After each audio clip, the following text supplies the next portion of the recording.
Hello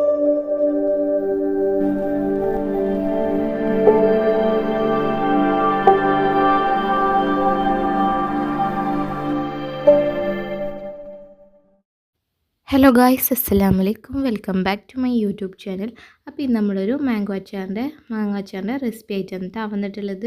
ഇപ്പം എല്ലായിടത്തും മാങ്ങൻ്റെ സീസണല്ലേ, അപ്പം മാങ്ങ അച്ചാറിൻ്റെ റെസിപ്പി ഇട്ടിട്ടില്ലെങ്കിൽ അതൊരു മോശമായിട്ടുള്ള കാര്യമില്ലേ. അപ്പോൾ ഞാൻ ഉണ്ടാക്കുന്ന ഒരു ടൈപ്പ് മാങ്ങ അച്ചാറിൻ്റെ റെസിപ്പിയാണ് ഇവിടെ കാണിക്കുന്നത്.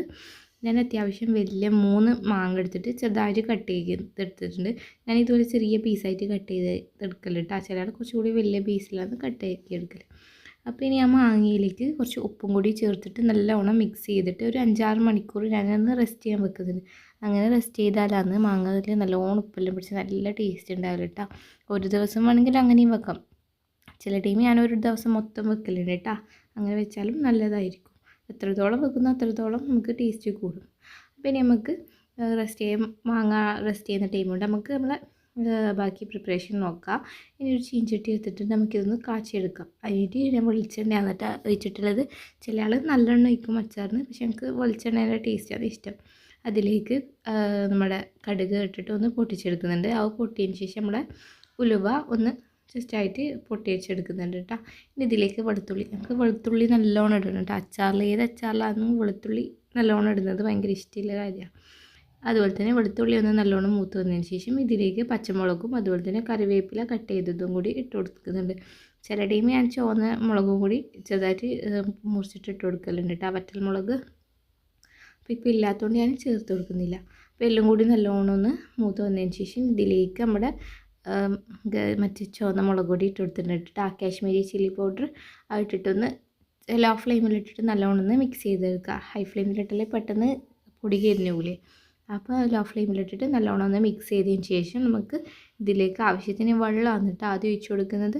ഒരു അരക്കപ്പോളം വെള്ളം ഒഴിക്കുന്നുണ്ട്. അതുപോലെ തന്നെ അരക്കപ്പല്ല, ഏകദേശം 1/4 കപ്പ് വെള്ളം, അതുപോലെ തന്നെ 1/4 കപ്പോളം സിർക്കയില്ലേ, വിനെഗിരി, അതും കൂടി ചേർത്ത് കൊടുക്കുന്നുണ്ട്. ഇനി എല്ലാം കൂടി നമുക്ക് നല്ലോണം ഒന്ന് തിളപ്പിച്ചെടുക്കാം. ഈ ഒരു ടൈമിനായി ഇതിലേക്ക് ഉപ്പ് ചേർക്കുന്നില്ല കേട്ടോ, കാരണം നമ്മൾ ഓൾറെഡി മാങ്ങയിൽ ഉപ്പിട്ടുകൊണ്ട് നമ്മളിപ്പോൾ ഇതിൽ ഉപ്പ് ചേർക്കേണ്ട ആവശ്യമില്ല. നോക്കിയിട്ട് വേണമെങ്കിൽ ലാസ്റ്റ് ഇട്ട് കൊടുക്കുക. അപ്പോൾ നമ്മൾ വെള്ളം അതുപോലെ തന്നെ വിനീഗറായിട്ടുള്ള ഒരു അച്ചാറിൻ്റെ ഒരു മിക്സിയിലെ അത് നല്ലോണം തിളച്ച് വന്നിട്ടുണ്ട്. ഇനി ഇതിലേക്ക് നമുക്ക് കട്ട് ചെയ്ത മാങ്ങ ഇട്ട് കൊടുക്കാം. മറ്റെല്ലാം കൂടി നമുക്ക് നല്ലോണം ഒന്ന് മിക്സ് ചെയ്തെടുക്കാം. മാങ്ങയിലിട്ടിട്ടൊന്ന് നല്ലോണം മിക്സ് ചെയ്തതിന് ശേഷം ജസ്റ്റ് ഒന്ന് തിളച്ചതിന് ശേഷം നമുക്ക് ഓഫാക്കാം കേട്ടോ. നമ്മളെ അച്ചാർ ഇവിടെ റെഡി ആയിട്ടുണ്ട്. ഓവർ നല്ലോണം തിളച്ചത് വേവിക്കേണ്ട ആവശ്യമില്ല കേട്ടോ. ഒരു തിള വന്നാൽ തന്നെ നമുക്ക് ഫ്ലെയിം ഒന്ന് കൂട്ടി വെച്ചിട്ട് ഓഫാക്കി എടുക്കാം കേട്ടോ. ഇനി ഇത് നല്ലോണം ഒന്ന് ചൂടാറിയതിന് ശേഷം മാത്രമാണ് ഇതിലേക്ക് അച്ചാർ പൊടി ചേർത്ത് കൊടുക്കുന്നുണ്ട്. ഞാൻ ഇത് രാത്രി ഉണ്ടാക്കി ഞങ്ങൾ പിറ്റേന്ന് രാവിലെയാണ് കേട്ടോ ഇതിൽ അച്ചാർ പൊടി ചേർത്ത് കൊടുക്കുന്നത്. അച്ചാർ പൊടി നിങ്ങൾക്ക് ആവശ്യത്തിന് എരിവിനനുസരിച്ചിട്ട് നല്ലോണം ചേർത്ത് വിട്ടിട്ട് നമുക്ക് നല്ലോണം മിക്സ് ചെയ്തെടുക്കാം കേട്ടോ. അപ്പോൾ നമ്മുടെ ഈസി ആയിട്ടുള്ള മാങ്ങ അച്ചാർ ഇവിടെ റെഡി ആയിട്ടുണ്ട്. അപ്പോൾ വീഡിയോ ഇഷ്ടമായാൽ ലൈക്ക് ചെയ്യുക, ഷെയർ ചെയ്യുക, സബ്സ്ക്രൈബ് ചെയ്യുക. നിങ്ങൾക്ക് ഇഷ്ടമായിരുന്നെങ്കിൽ ഇതൊന്ന് ട്രൈ ചെയ്ത് നോക്കാം കേട്ടോ.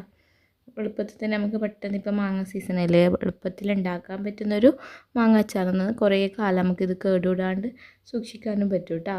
നല്ല അടിപൊളി ടേസ്റ്റിൽ അച്ചാറും കൂടിയാണ്. അപ്പോൾ വീണ്ടും ഒരു വീഡിയോ ആയിട്ട് വരുന്നത് വരെ ഓക്കെ, ബൈ.